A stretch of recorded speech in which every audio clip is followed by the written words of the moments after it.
Before we get underway, we've always got to give a shout out to those folks who make our show possible. And those are our very special patrons, and they deserve a very special call out for their help. First up, we go to Tara Bain, who was the very first patron to join our show and has been a stalwart supporter since the very beginning. Tara, thank you so much. Ross Seymour, you're an executive producer. Thank you for being out there. We appreciate that kind of support. We've got some folks at the Waco Kid level. That includes Ben 40 Ford. He's a member of the podcast team 60 Minutes With. You guys need to check that one out. An explicit podcast, but no doubt one of the funniest podcasts we listen to. Doug Greenberg with The Rocky Minute, also another explicit podcast, but Doug and Jason, the podcasters with The Rocky Minute, two fantastic guys, and another podcast you should be listening to. Special thank you to Jeff Lieboff, one of the hosts of Radio Labyrinth. Appreciate the support. Another podcast we love listening to, and check that one out. That is a Not Safe for Work podcast. Off the Bounce, Coach Peacock, thank you so much. Another podcast out there, Off the Bounce, talking a little basketball action. And our other patrons giving us support, Robin Griffith, Professor Robert E.G. Black, Melissa Moody, Rob Smithers, and Wendy Muller. Thank you guys so much for being a supporter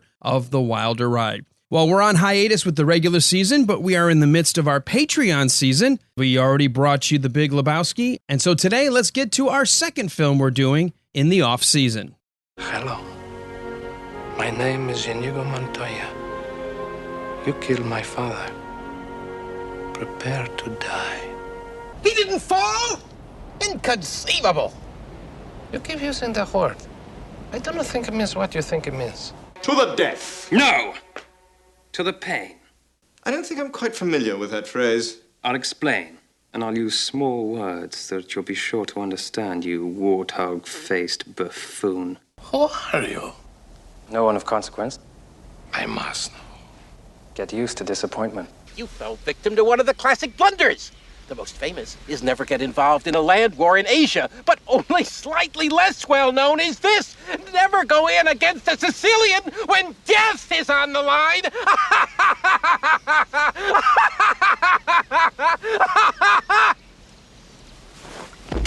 I brought you a special present. What is it? Open it up. A book? That's right.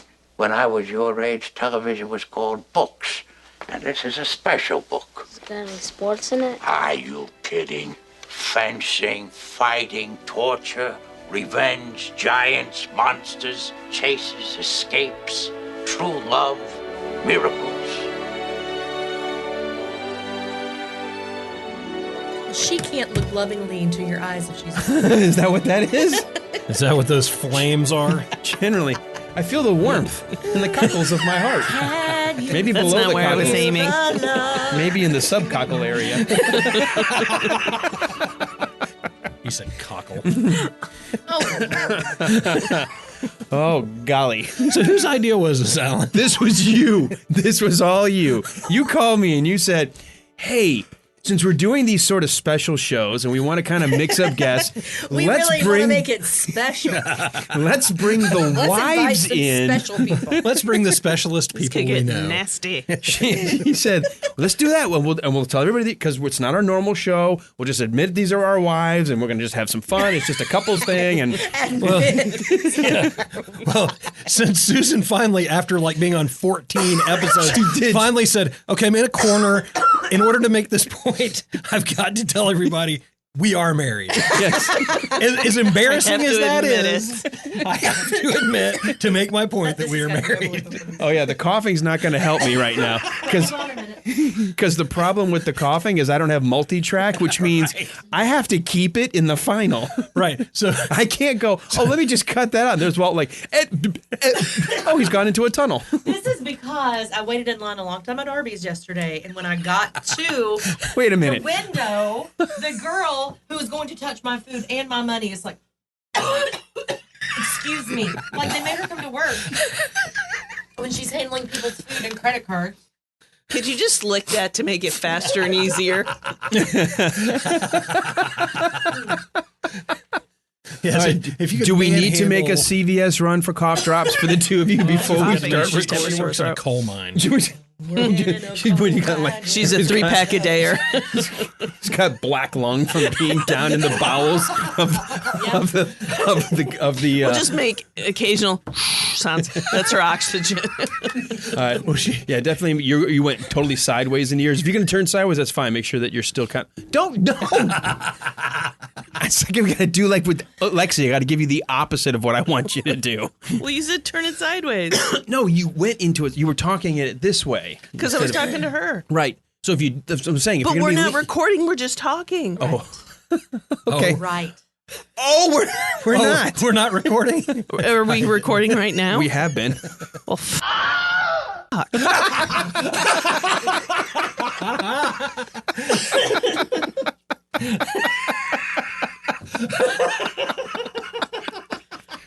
tell me these things.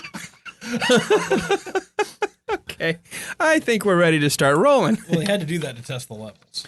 I did, because that's the only way I can really get a true level test, because every single time I have ever asked somebody to give me a level, they go, is this okay? As if that's how they really speak. So now that we've got everyone's level, I know exactly where to keep everybody. Okay? Stop. Oh, have you been watching too many episodes of This Is Earl or whatever? My Name is Earl? What? Huh? What was the show you were watching today? My Name is Earl? My name is Earl. What does that have to do? because you went lot lays. No, I was trying to do She the was deep doing Southern Genteel. Well, it came across as like, what's her face? The blonde. No, that would be, is this okay? Is this okay? Susan's about to leave. Oh my, you definitely can blow it out when you go and do that. Speaking of. That's what she said. Honey, I need you to step up to the mic and blow it out. This is working out exactly the way I thought it would. This is outtake material. All right. All right, here we go. You ready, Walt? Everybody ready? Here we go.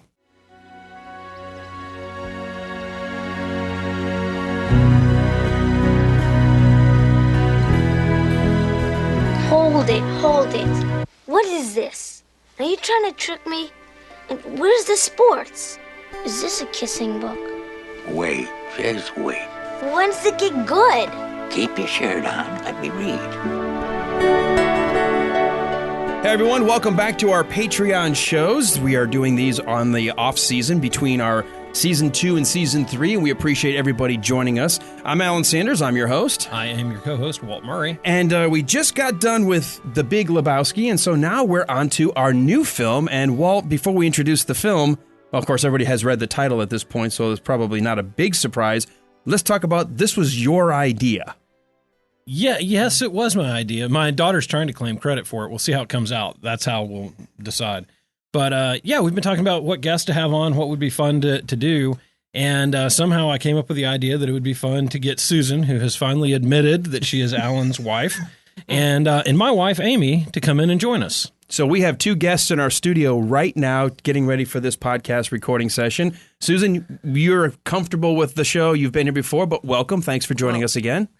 Comfortable. Are we using air quotes when we do well, that? In the sense, you returned anyway, so we'll let that speak for you. Okay. And Amy, welcome for the very first time on our podcast. Hello. Thank you. Oh, she went totally soft. Hello. Not even into the microphone. There we go. So we're going to be doing The Princess Bride, a movie that we all, I think, universally agreed we could have probably done without even rewatching it, although we all did.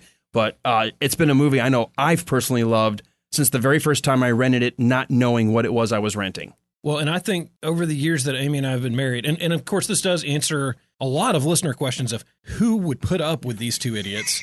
So that's one of the reasons we wanted to bring them in. But I think it's the most quoted movie for Amy over the years that I've known her. Really? She has quite a few lines that she'll bring in. The Queen of Refuse. The Queen of Putrescence. Right. Comes Bow up a down lot. before the Queen of Garbage. Bow.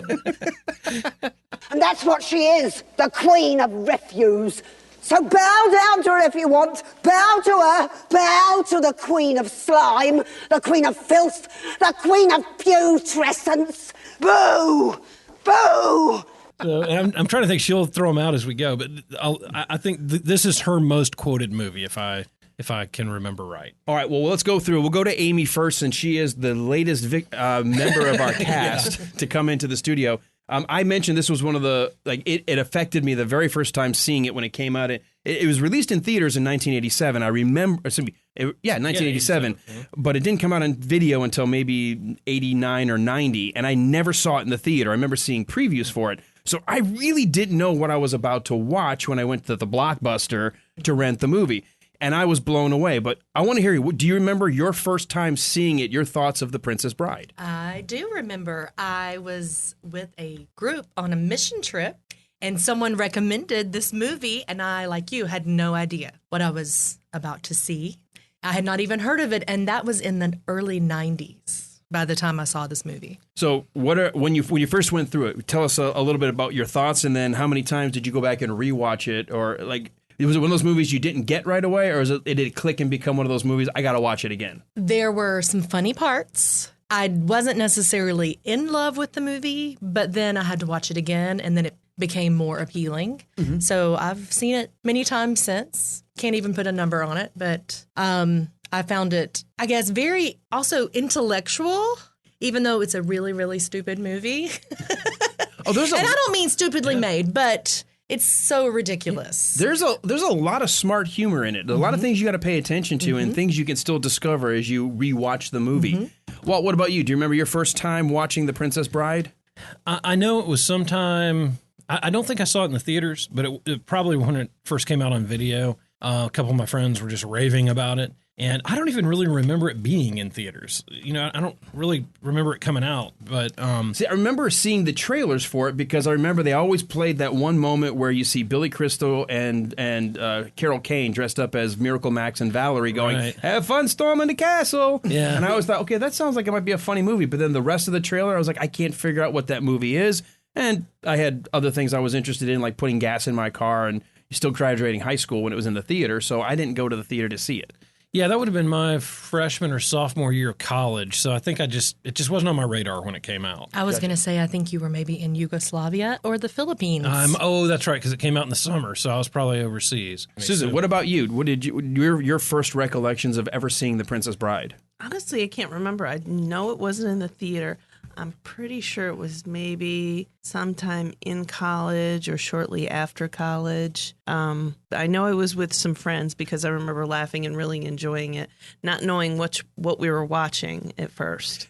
Was it similar like what Amy said, that you knew it was appealing, but at successful rewatchings, it kind of then became like, one of those loved movies? I think I like it more every time I watch it.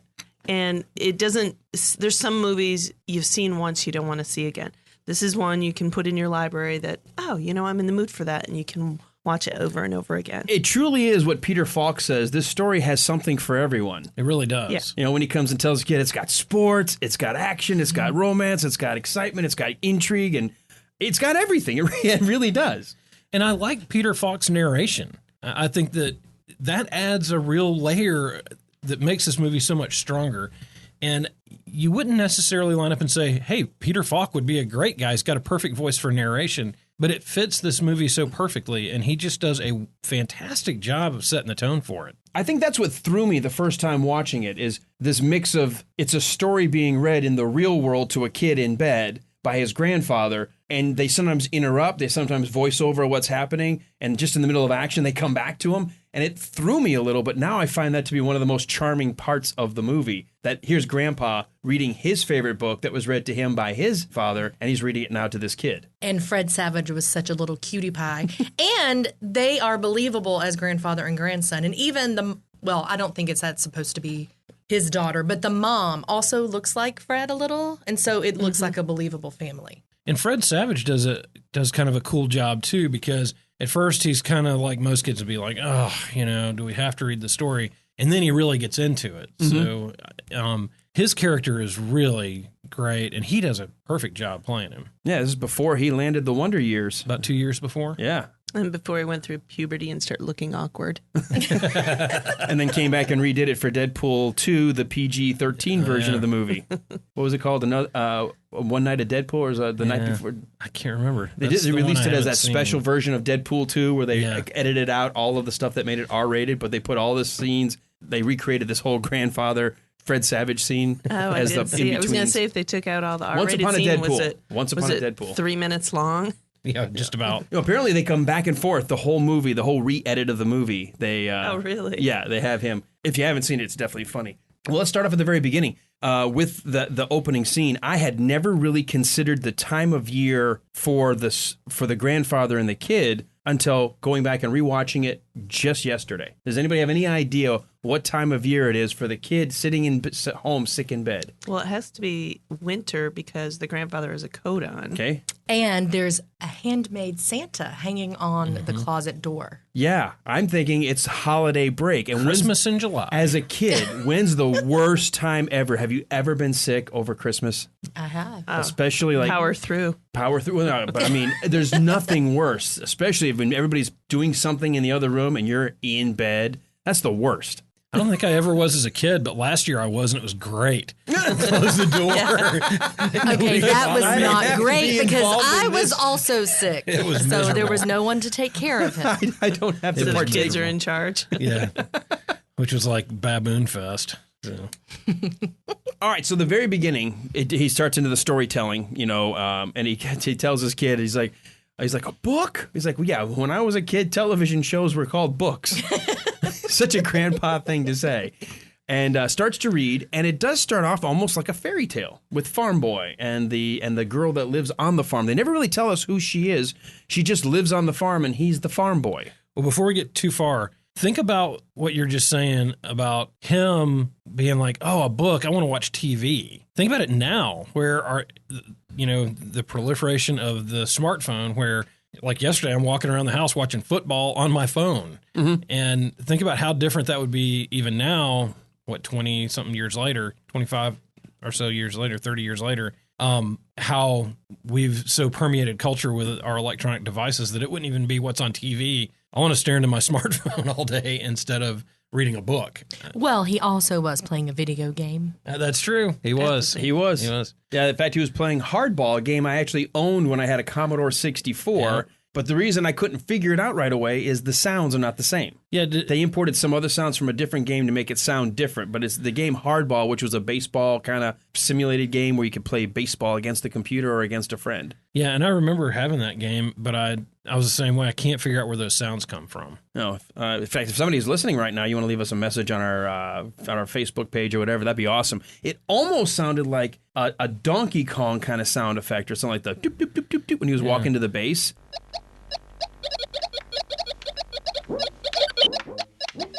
You know how Mario used to walk going across the girders, but I'm not entirely sure. You can wake me up at any point. None one of them were apparently quarter junkies in the arcade.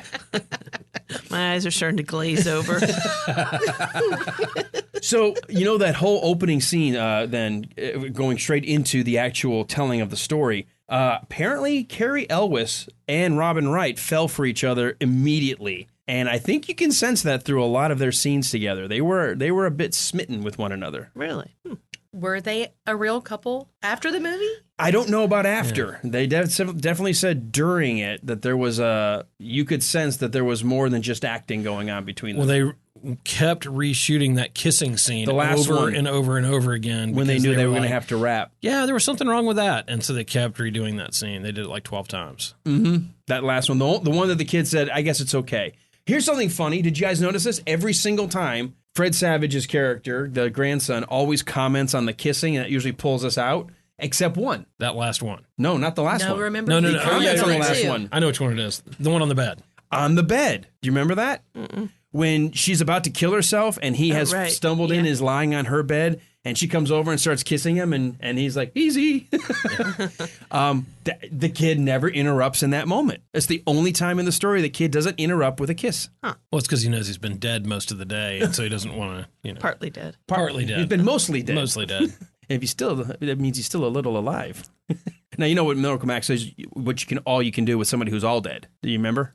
I remember it's a good line. It's a good line. See, I can't remember. if he's all dead, I can hear all you can do is go through his pockets and look for loose change. That's right. That's right. Good advice. And we can obviously skip all around. I just wanted to cover that little bit about the kissing because it's the thing that opens the book. It's the first time we realize we're going to be interrupted as the story goes. And the kid he's not into the whole kissy story. But by the end of the movie, much like us having gone through this adventure with Buttercup and Wesley, we're okay with by the end. We want to see them together. And I think the kid does too. Yeah. Yeah, because he's like, well, I guess it's okay sometimes. Well, he really got bent out of shape when he died. And he was like, wait. Yeah. He can't be dead. In the book, yes. Yeah. He's like, wait, he does that a couple of Grandpa, you read that wrong. Yeah. You read the book wrong, Grandpa. The words mean something else. You said them wrong. Or when she had the dream where in the dream she married Humperdinck, and he's like, no, that can't be right. Right. Well, what I loved, and this is one of those things that will always trigger back the memory of the very first time watching it, because when he says something later, he says, but who kills Prince Humperdinck? And the grandfather goes, nobody. He goes, what? It's like, no, Wesley has. He goes, no, he lives at the end. And I'm like, okay, you're pulling my leg. No, he was telling the truth. Prince Humperdinck lives through the end of the book and the end of the movie. So it was kind of neat. I always remember that feeling of, okay, Grandpa's lying to me because that's what should happen. That's what I thought and too. the kid is constantly telling us what should happen in a movie. And I think that may be another reason I love the movie is it doesn't necessarily follow the Hollywood convention of this leads to this, which leads to that, and therefore you already can predict what's going to happen. Mm-hmm. Well, I think it was a good setup, too, because I remember when I watched it thinking, oh, he's lying. And he's setting us up for the end where he does kill him, and then he didn't end up killing him. So it's almost like a non-bait and switch, you know, like right. You spend the whole rest of the time going, wait, you know, does Okay, he? you sound like Vizzini. That is not the character I wanted to rub off on me. I'm already Clearly, we cannot confusing take enough. the theory coming from you. Right. But clearly, you cannot accept the theory that just came from me. Here, let's switch goblets. You're not going to get me to give anything away. You already have. I love that character. Okay, well, let's talk about him for a second, because do you realize he was told, and I think it's not a true story, but he was freaked out that they had approached Danny DeVito to play that part. Mm-hmm. And he kept thinking at any point in time, they're going to replace me. And he was so panicked, he would start sweating during takes, thinking, if I screw this up, they're going to fire me because they keep saying that they were talking to Danny DeVito. And he was a much more named and known character than, what's his name, Wallace? Wallace Shawn. Wallace Shawn. Yeah. And I can't imagine Danny DeVito in that No, role. Like, if no. you were to like remake the movie and keep it exactly the same, but just put Danny DeVito, you don't have the same movie. I don't think so. No, that guy was perfect. Okay, He's so you know, yeah. Yeah. Like he's just He plays yucky or Yes, whatever term yes. when he was so well. yeah, he's smarmy, but Arrogant and smarmy And he's got that thing where his tongue is like 2 times bigger than his mouth. So Yeah. all of his So words have sort of an interesting pronunciation. Yeah. And it's perfect for that kind of, and he's made a career out of those kinds of Right. characters. But the whole thing about him having the battle of wits, I mean, we want to start there. I don't care wherever we go. That may be one of my favorite scenes in the movie, because I did not see the twist come on that one. I really did not. And as much as I love Danny DeVito, and he was great in Taxi, I mean, I watch Taxi religiously. I love him in Always Sunny in Philadelphia. Like, everything he's done, he's great. I don't think he would have done that scene very well. No. That would not have been a strong scene for him. And that's one of the greatest scenes in the movie. Yeah, the especially, I mean, he's great the whole time he's on. When he is on, he's on. But that battle of wits scene, and he's trying to talk himself in circles, and then he goes for the ploy of, oh, what's that over there? And then, of course, the Man in Black doesn't care. He's like, what? And he purposely turns his entire back so the guy can swap the goblets. He's like, what's so funny? I'll tell you later. I'll tell you in a minute. And I love the Robin Wright's character, Princess Buttercup is paying attention and was aware of the swapped goblets, because even though she's blindfolded, she says to him after Vizzini picks the quote wrong cup, she's like, to think it was in your cup all along. And I was thinking, wow, that was pretty smart. And then he goes, no, I poisoned them both. I spent the last year building up an immunity to iocane. To think, all that time it was your cup that was poisoned. They were both poisoned. I spent the last few years building up an immunity to iocane powder. I was like, that's brilliant. But is that science? So funny you say that. When I was little, growing up in Michigan, they would do these little nature shows on TV. They'd have these little 5-minute things in between Saturday morning cartoons. So they were like little small snippets of, just a little introspective thing on a person or something about National Geographic. There was a rattlesnake or a snake keeper. I don't know what you call them, the official name of people who play with serpents. And he had started to slowly inject various venoms in very small amounts into his body, that he had built up the immunity because he had been bit a couple of times by some of the snakes that should have killed him, but he had slowly built up his immunity. So I had already heard of that as a possibility with people before I ever saw this movie, and it triggered that memory when I watched the movie. I was Did like, oh, they that's make right. a movie about that where the guy turns into a snake? No, that'd be Harry Potter. No, Slytherin. there's some old movie. I remember it because I'm terrified of snakes, and he ends up turning into a snake. Was it This that? sounds really It's familiar. like Cobra, or I don't know what it was. I don't know. You know what I'm talking about? It was Yes. a really bad movie. From the 70s. Yes. Yeah. What he was injecting venom, and he slowly became more snake-like, and then eventually turned into a snake. I think so. I was really little. I just remember he turned into a snake, and it freaked me out. I don't remember what. I know the Conan the pretext Barbarian. was. James Earl Jones is actually a snake. Yeah. He turns into that. That was when I was a kid seeing Conan for the first time. I was like, oh my God, he's transforming into a snake. When you have Cobra Commander. Yeah. Well, From my the G.I. Joe question for you, documentary. Alan, Well, yes. is when you saw those commercials as a child, Mm-hmm. did you think that is so awesome? I'm going to start doing it. There was a part of me that said if I ever had to be around snakes, that would be the way to go. Yeah. You know, I'd start injecting the poison. But I don't know, does that mean, how do you know what's the right amount to start? Exactly. You know, like, how do you, Right. like, Here, try this, sweetie. I'll start this. Like, yeah, I can't breathe. And isn't that the guy who in the Guinness Book of World Records has been bit like 16 times by venomous snakes? It may be. I know he had. I remember as a kid watching the sort of this little thing on him. He had been bitten multiple times in his job handling the snakes, and I guess maybe he's not as cautious as he would have been otherwise. So Yeah. it doesn't. I don't know. Even if I was immune, I don't like the idea of fangs just sinking their teeth into me. That wouldn't be fun. No. No.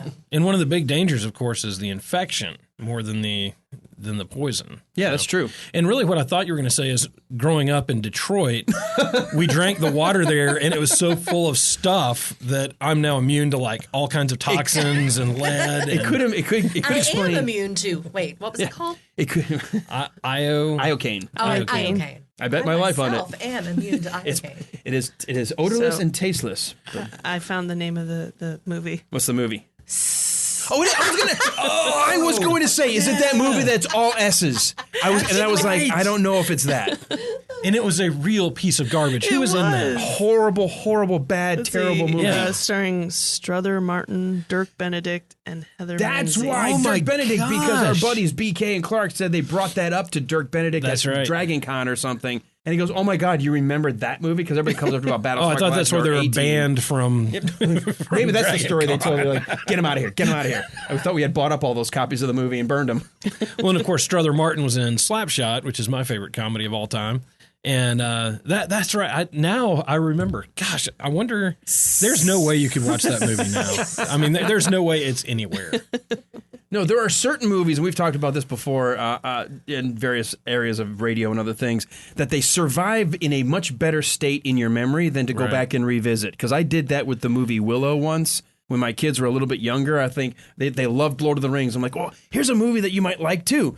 And I just remember during the double-headed dragon scene around the moat in the castle, finally my oldest daughter, who may have been 8 at the time or 9, said, why does it look like the Rudolph the Red-Nosed Reindeer show moving like that? I was like, the claymation. I'm like, oh, you're not liking it? She goes, this is kind of dumb. And I was like, oh, you've killed Willow for me.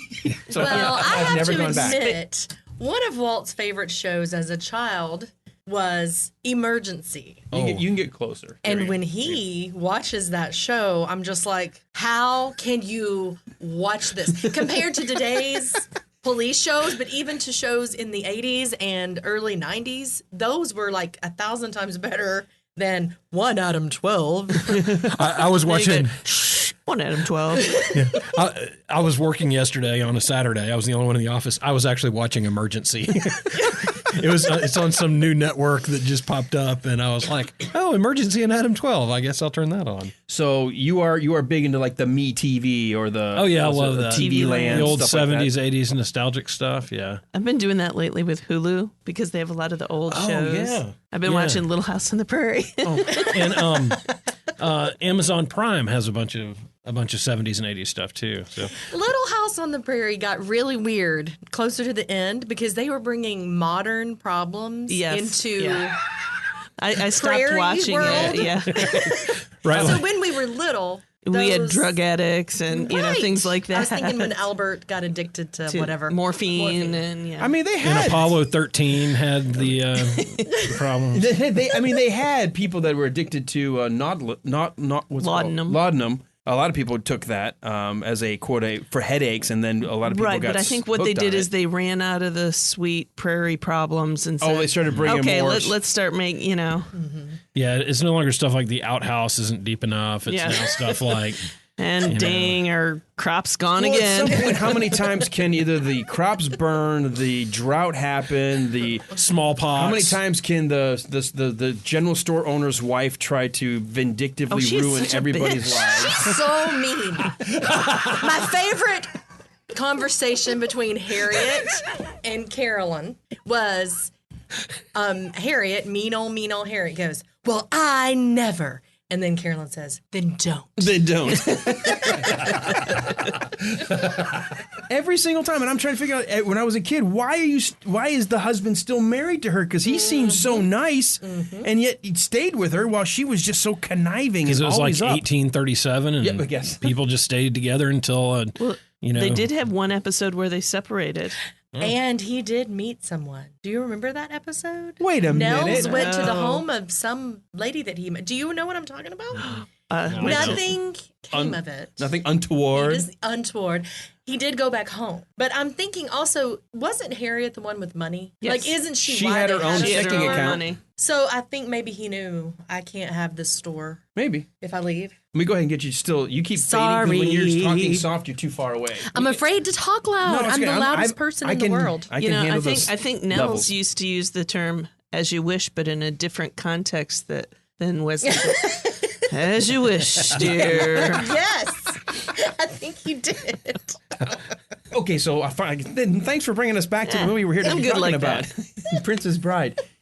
The funny thing I like about Princess Bride in many places, but the one since we're talking about the Battle of Wits scene, when he says, you know, you've fallen prey to one of the most typical blunders, the first, you know, never get into a land war in Asia. Do you realize that actually was a quote that came out from General Montgomery in 1960? It wasn't even like there's no way it would have fit in that time. And I quote that totally all the time. anachronistic. What? Yeah. What do you quote that all the time? Oh, I always say Never getting a land never war getting a in Asia. land war in Southeast Asia, never whatever. But only more important is never get into a battle of death. Or what does he say? A battle of wits with a Sicilian. when death is on the line. That's right. You guessed wrong. You only think I guessed wrong. That's what's so funny. I switched glasses when your back was turned. Ha ha, you fool. You fell victim to one of the classic blunders. The most famous is never get involved in a land war in Asia, but only slightly less well known is this. Never go in against a Sicilian when death is on the line.